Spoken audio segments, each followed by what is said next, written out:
네, 안녕하세요. 오늘 정말 오랜만에 독서 이야기를 찍게 됐는데요. 그 이유는 달의 궁전이라는 소설 때문입니다.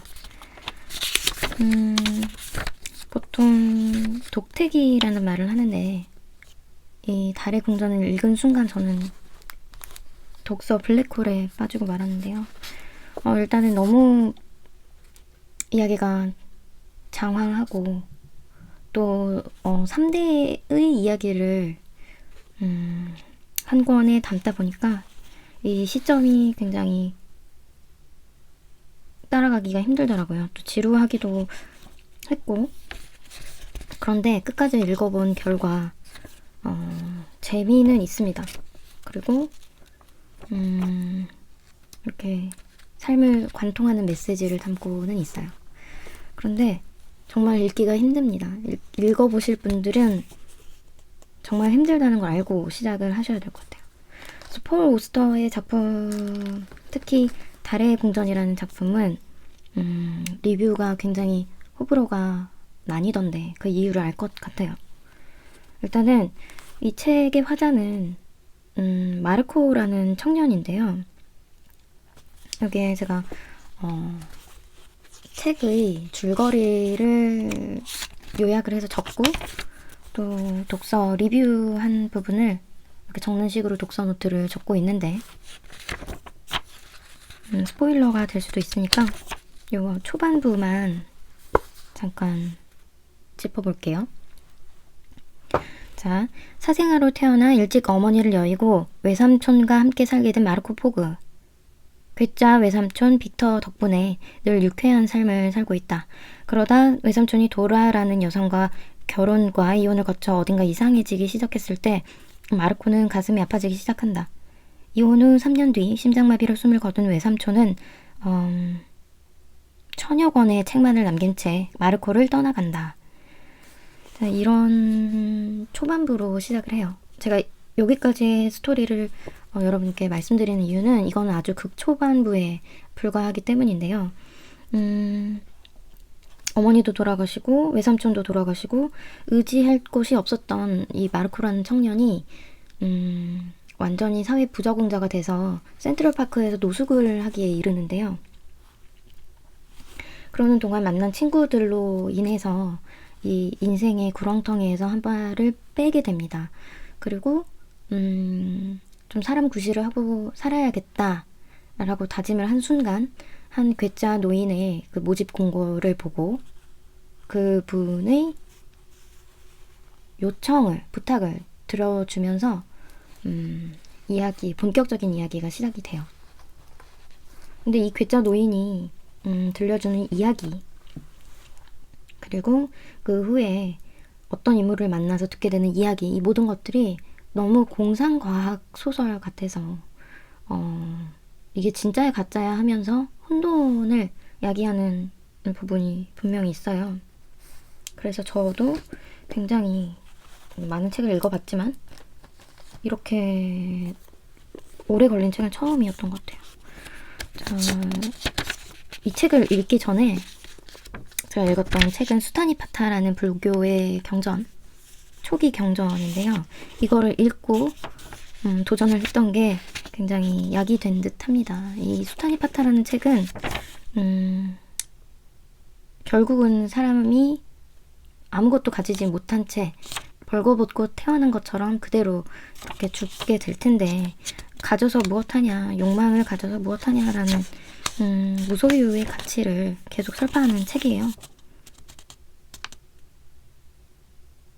여기 나오죠? 모든 것을 버리는 것이 곧 수행이다. 뱀이 묵은 허물을 벗는다고 뱀이 아닌 것이 아니다. 겉껍질은 내가 아니다. 욕심낼 필요 없다. 이런 식의 기조의 이야기들이 끝까지 나와요. 태어난 자는 죽음을 피할 수 없다. 익은 과일은 빨리 떨어진다. 악의를 품지 마라. 남을 미워하는 마음은 반드시 자기에게 돌아온다. 읽어볼 만한 책인데요. 이거를 읽고 달의 궁전을 읽으니까 좀 화가 덜 났죠. 덜 난 면이 있죠. 자, 여기에 제가 1월 20일 날 달의 궁전을 처음 시작을 합니다. 드디어 달의 궁전 시작. 확실히 도입부부터 재밌다. 외삼촌과 MS, 마르코죠. 마르코의 특별한 관계가 흥미롭다. 돈을 못 벌어도 자유롭고 순수한 영혼을 가진 외삼촌 빅터가 갑자기 사망하게 되어 세상에 혼자 남게 된 마르코. 있음직하면서도 판타지 같은 이야기가 소설이다 라고 썼네요. 이때는 얼마나 그 뒷부분부터 장황한 스토리가 이어지는지를 몰랐을 때였고요. 그리고 외삼촌의 낭만에 대해서 이렇게 적어놨죠. 외삼촌의 낭만은 마르코에게 그대로 전달되어 왔다. 낡은 수트로서 그리고 천여 권의 책더미로. 그러나 그런 낡은 물건들로 삼촌과 정서적인 끈을 이어오고 있었던 마르코는 가난 앞에서 가장 먼저 낭만을, 정서를 버리고 만다 라고 썼어요. 그리고 조금 지나서 한 청년이 의지할 곳 없이 노숙을 하며 그럼에도 불구하고 도서관을 간다. 냄새를 풍기며 남루한 행색으로 책을 즐기는 것이 아니라 인간으로서의 존엄성을 지키고 싶어서, 그것도 아니면 비를 피하거나 따뜻한 온기를 찾아서, 그리고 깨닫는다. 잘못된 길을 걸어왔으나 돌아갈 길을 또한 모른다는 것을. 그러니까 이거는 그 마르코라는 청년이 빅터 삼촌을 여의고 돈을 벌 생각을 하지 않고 남은 돈을 아껴서 살면서 노숙을 하기에 이르는데, 그 선택에 대해서 이렇게 표현을 해 두었어요. 돌아갈 길을 모른다고. 저 왜 그런 선택을 했을까 생각을 했더니, 애초에 처음부터 어머니를 일찍 떠나보냈고 그 다음 의지했던 삼촌마저 잃게 되자 정상적인 판단이 어려웠을 것 같아요. 이때 마르코의 나이가 20대 초반이니까 충분히 모를 수 있는 나이더라고요. 그래서 현실 감각이 떨어지고 공상에 빠져 사는 마르코가 답답하다라고 적어놨는데, 그 20대 때 경험이 좀 부족할 때는 충분히 모를 수가 있을 것 같아요. 제가 끝까지 책을 읽어보니까. 그리고 이 친구의 우정, 그것도 어떤 의미에서는 사랑에 가깝다는 것을 알 수 있었다라고 적었네요. 이 마르코라는 주인공이 노숙을 하고 있을 때 자기의 예전 룸메이트였던 진머가 자신 침대를 기꺼이 내어주면서 이 친구를 현실 세계에 발디딜 수 있도록 도움을 주는 그런 장면이 나오는데, 그걸 보면은 우정도 또 다른 의미에서의 사랑과 가깝다라고 느꼈고, 그리고 정말 이성 간의 그 교제를 우리가 사랑이라고 일컫잖아요. 그런데 그런 것 이외에도 부모님과의 관계, 그리고 형제 자매와의 관계, 그리고 친구, 그리고 스승, 그리고 나의 후배들과의 관계 역시 커다란 범주 안에서는 사랑이라는 생각이 들어요. 그리고 이 뒤로부터 명절이 껴여 있었잖아요. 책을 읽기가 쉽지 않더라고요. 계속 너무 방대하다 보니까 이렇게 독대기에 빠졌던 그런 나날들이 길어졌죠. 억지로 한 장이라도 읽으려고 이북 리더기를 꺼냈다라고 적어놨네요. 그리고 토마스 에핑이라는 그 노인이 등장하고 나서부터는 정말로 철학이라기보다는 공상적인 내용이 등장을 하는데, 그거를 뭐 이게 진짜일까 가짜일까 하다기보다는 이 에핑이라는 그 사람이 어떻게 살아왔는가를 그냥 순수하게 따라가면 될 것 같아요. 여기 또 적어두었죠. 진짜 진도 안 나간다. 그래도 읽어야 하는 걸 이라고 적었어요.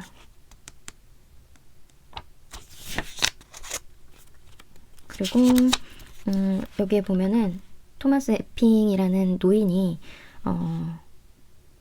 마르코를 시켜서 도서관에 한번 갔다 오라고 시킵니다. 그래서 블레이크 룩이라는 화가의 그림을 보고 오라고 시키는데요. 그 그림에 대해서 마르코가 묘사를 하는 부분이 있는데, 그 묘사를 보고 저도 한번 스케치를 해보았는데, 바로 이런 그림입니다.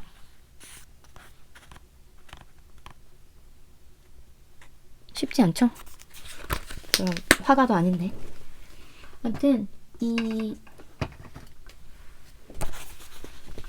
그림에 대해서 한 가지 깨닫는 바가 있는데, 그거는 여러분이 직접 깨달아 보시길 바라며,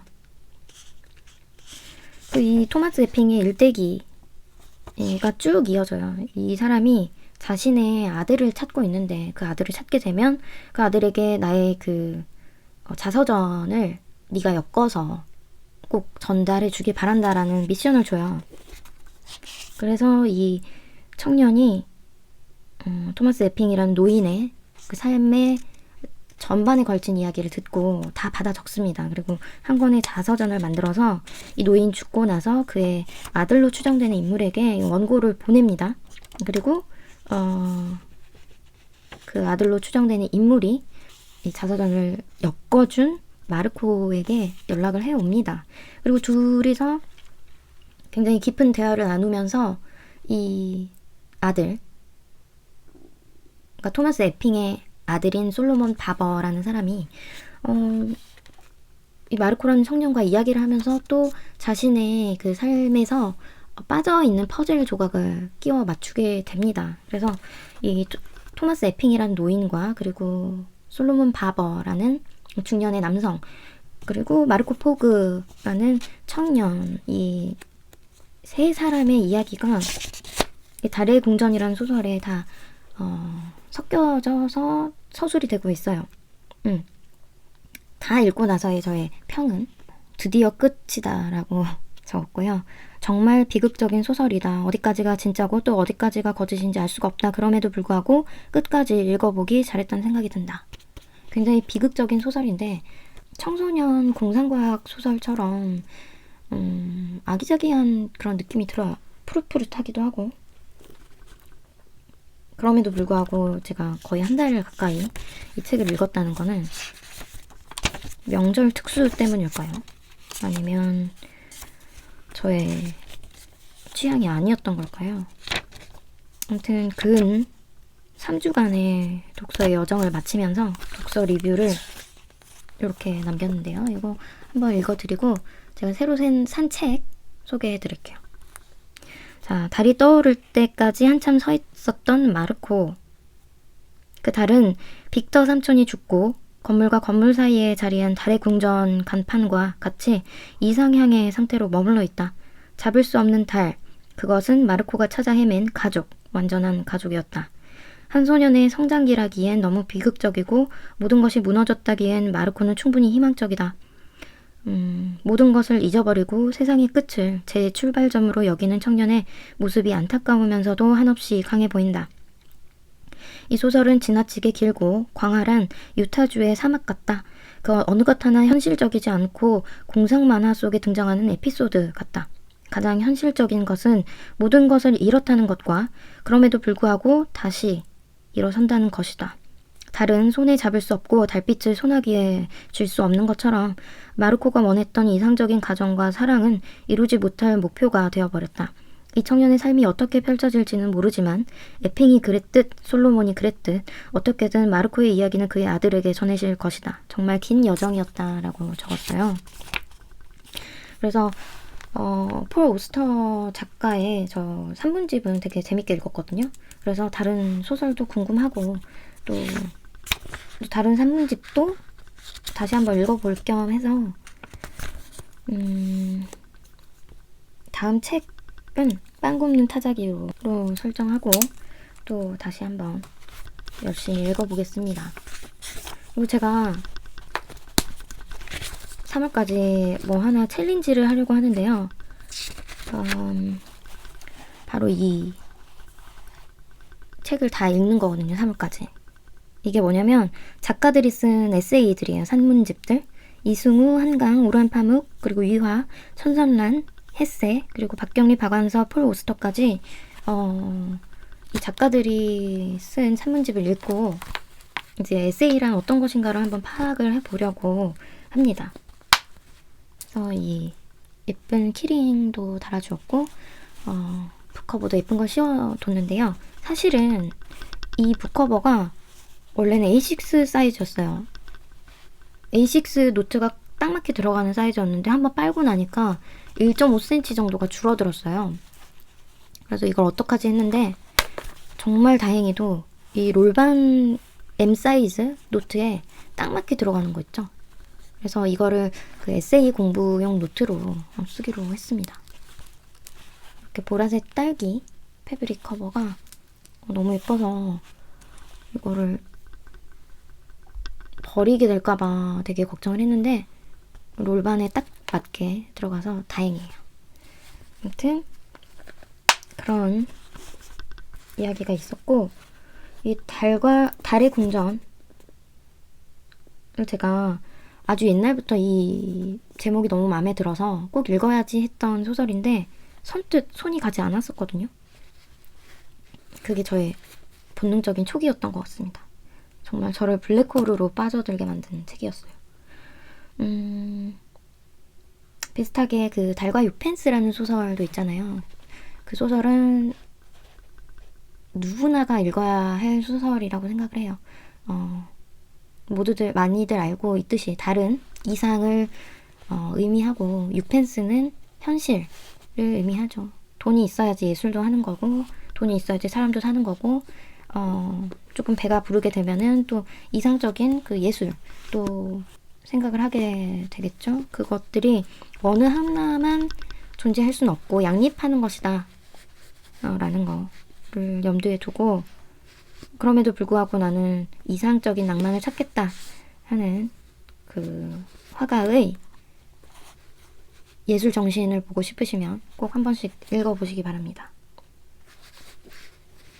아무튼 오늘 이 독서 노트는 여기서 마치도록 하고요.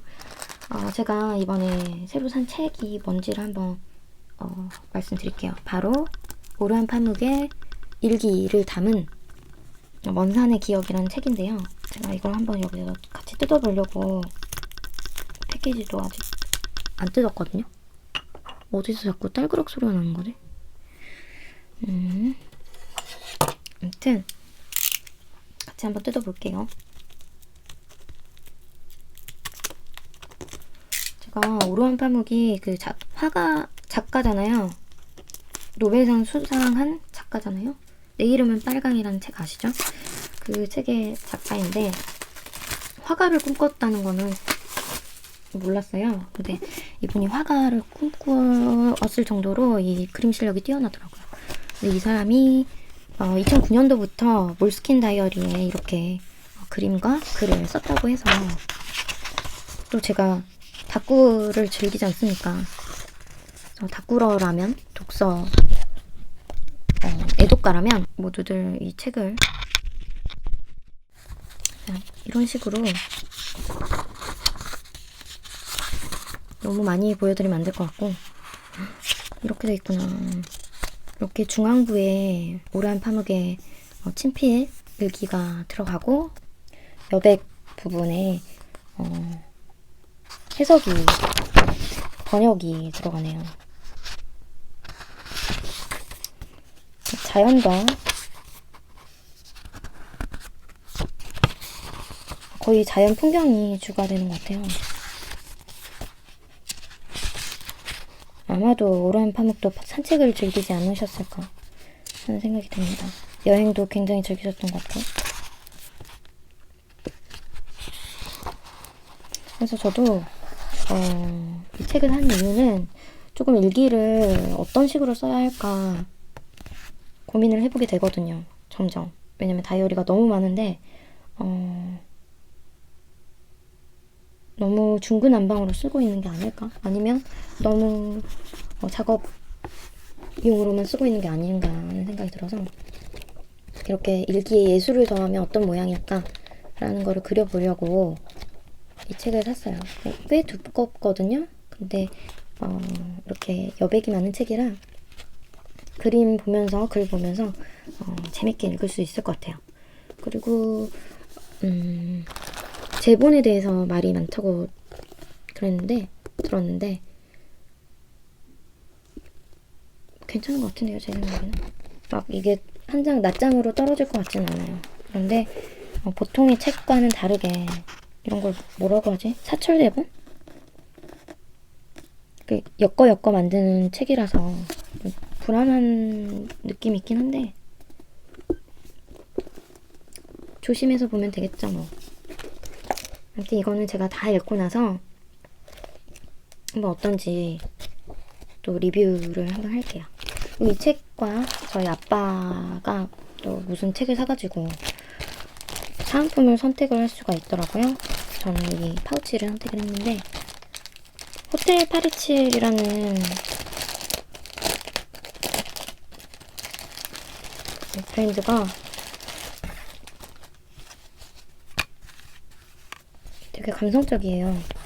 그리고 이 파우치 원단이 바스락바스락한 걸로도 꾸준한 이 디자인을 채택을 하고 있더라고요. 제가 가지고 있는 파우치가 어디다 뒀는지 모르겠네.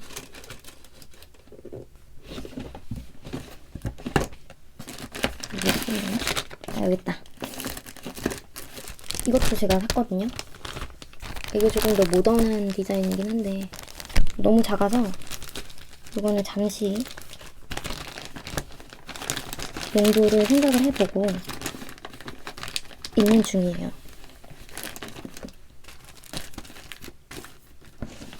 근데 이거는 다꾸템들을 여기다 한번 넣어볼까 하는데 이 색감 자체가 너무 예뻐서 여기가 그 비밀의 화원이라는 그 소설의 문구가 이렇게 들어간 것 같아요. 시크릿 갈든이라고. 교보랑 호텔 파리칠이랑 콜라보를 해가지고 이렇게 판매를 하고 있는데 예쁘고 굉장히 패브릭이 얇아서 불안하기도 한데 예쁘면 됐죠 뭐. 아무튼 오늘 저의 달의 궁전 리뷰와 호텔 파리칠 파우치 그리고 먼산의 기억이라는 이 오란 파묵의 일기를 엮은 그 책까지 이렇게 소개를 해드렸는데 벌써 또 26분을 떠들었네요. 아무튼 달의 궁전을 한번 읽어보고 싶으셨던 분들은 천천히 한번 도전을 해보시고요. 그리고 굉장히 지루하다는 거 그리고 굉장히 뜬구름 잡는 그런 스토리가 많다는 거를 아셔야 될 것 같아요. 근데 이 3대의 이야기를 들어본 결과 약간 유전적으로 뭔가 문제가 있지 않을까? 이거는 제가 의사가 아니니까 쉽게 평을 내리기는 그렇고요. 그러니까 이 3대 모두에게 이렇게 기이하고 드라마틱한 일이 벌어진 것에 대해서 뭔가 어디서부터 출발했는지는 모르겠지만 약간의 시발점이 공통점이 있을 것 같아요. 그게 피를 통해서 내려져 오는 그런 유전일지도 모르고 아니면 다분히 공통된 기질 때문일지도 모르고 굉장히 비현실적이고 공상적인 이야기일지라도 그리고 배드엔딩일지더라도 한 번쯤은 읽어볼 가치가 있는 책이라고 생각을 해요. 여기에서 세 가지 이야기들이 다른 줄기를 타고 내려오면서 한 꼭지점에서 모이거든요. 그렇게 되는 과정을 지켜보는 것도 정말 신기한 경험이었어요. 그래서 제가 만약에 추천을 드리고 싶다 한다면 차라리 달과 유펜스 먼저 읽으시라고 말씀을 드리고 싶고 공상과학 좋아하시는 분들은 끌릴 수도 있을 것 같아요. 왜냐면 이게 달이라는 그 상징을 계속 가져가면서 이야기를 하거든요. 아무튼 굉장히 기묘한 책이었습니다. 저는 2번은 못 읽을 것 같아요.